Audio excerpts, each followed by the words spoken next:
With us tonight is Harold Hoch, a lifelong resident of Oley and somebody that has been around the Oley Fair for a very long time, and somebody that's going to be sharing some interesting stories with us. So welcome, Harold, and thank you for joining us tonight. Thank you. So Harold, let's talk a little bit about the senior cake and cider stand and how you gathered the bottles and any other kind of interesting things that occurred while you were involved with your senior class. Back in the day, I'm talking class of 1969 at school, we went out, collected glass gallon jugs. They don't come in the plastic bottles like they did nowadays. We actually went out to different places like the Legion Diner. We'd go over to Shell's over in West Lawn. We'd go over to Exeter, to King's, and they had the syrup bottle for Coke, cherry Coke and that sort of thing. And we'd go around basically a whole year since the last fair, collect these jugs. We'd go down to Fisher's Butcher Shop down in Yellow House, and we'd have jug washing parties, which turned out to be kind of a swimming situation until we were all done screwing around. And after that, we'd go out, collect apples for the fair, take them up to Halpin Cider Mill up in Topton, near Topton there, and we'd get everything pressed and we'd do the bottling on the cider. Back in those days, it didn't have all the homogenization and everything the way it does nowadays. And, we came up, finished up with the finished product. Great. All right. So being a lifelong photographer and working for a paper pretty much your whole career, you were involved with producing the Oley Fair supplement from 1970 until your retirement.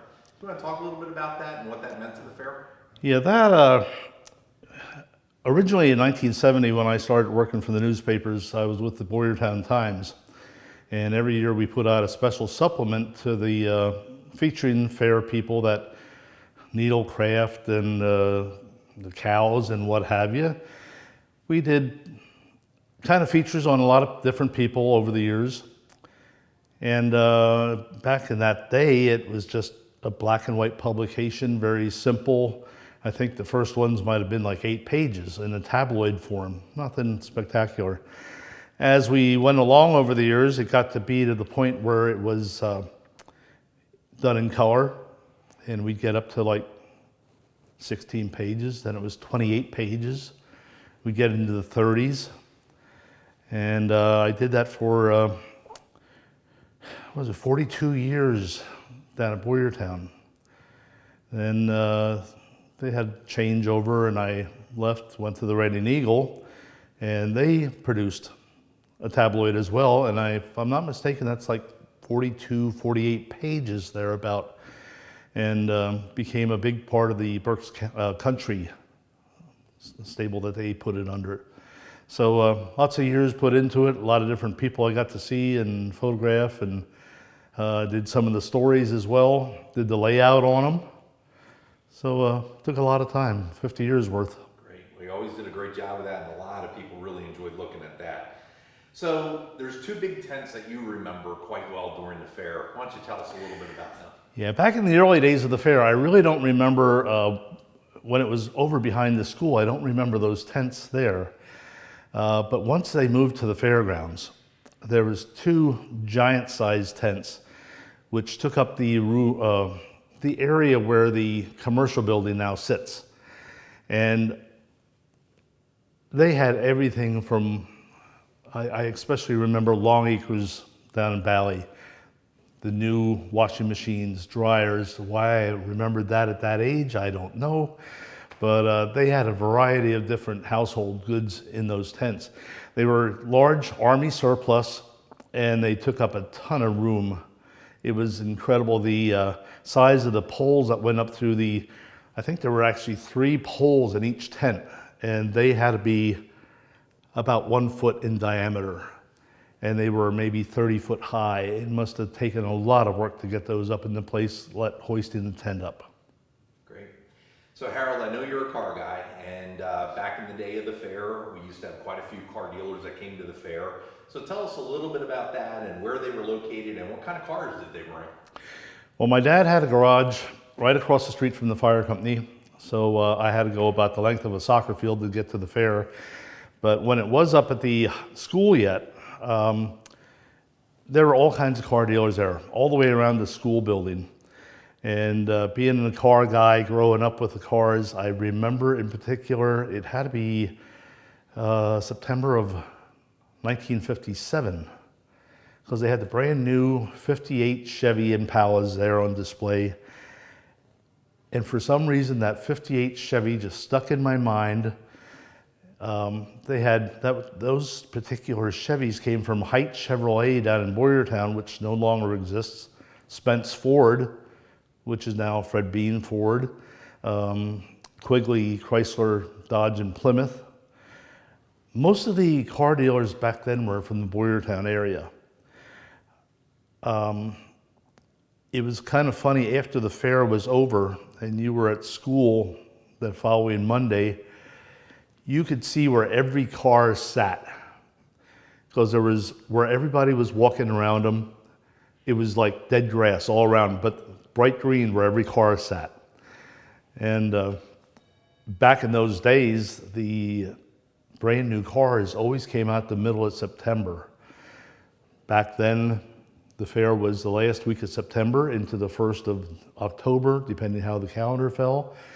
So we were just in time to witness brand new cars. It's not like nowadays. It was at one time every new car came out. Great. So you were an entertainer at the fair by way of the Oley High School marching band. So tell us a little bit about, when you entertained at the fair and, what grades were involved.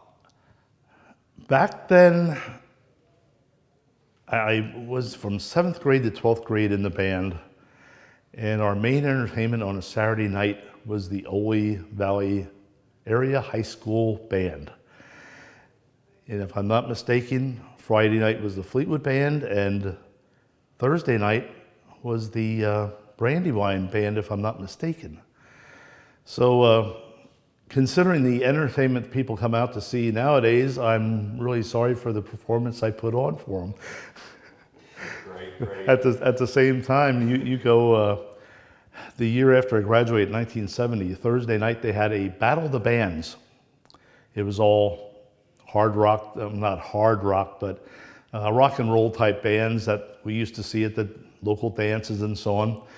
They had this Battle of the Bands, and what happened out of that was, it was the most successful fair they've had back then. Every single item of food sold out on a Thursday night. And was very entertaining for the kids, but since that point, it went by the wayside. 1 year only. Okay.